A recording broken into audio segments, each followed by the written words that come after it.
Hey there, crypto enthusiasts. Welcome back to another exciting tutorial.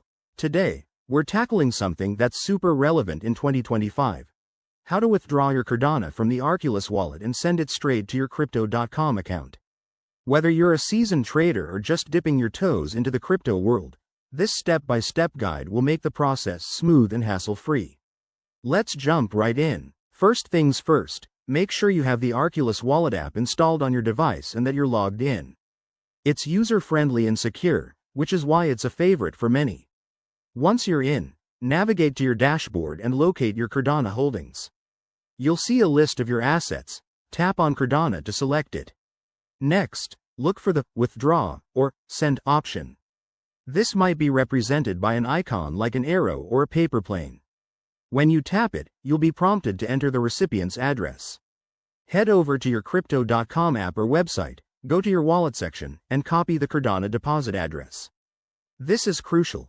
Double-check that it's the correct address to avoid any mishaps.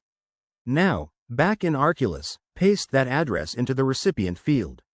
You'll also need to specify the amount of Cardano you want to withdraw. Remember, crypto transactions often involve network fees, so keep an eye on those to ensure you're not sending more than intended.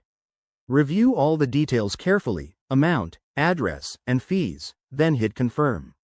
Once you confirm, the transaction will be broadcast to the blockchain. This usually takes a few minutes, but in 2025, with improved network speeds, it should be quicker than ever. Head back to Crypto.com and refresh your wallet to see your Cardano arrive. And just like that, you've successfully moved your funds. A quick tip. Always enable two-factor authentication on both wallets for extra security. If you run into any issues, check the official support pages or community forums. Thanks for watching, and if this helped, give it a thumbs up and subscribe for more crypto tips. See you in the next video.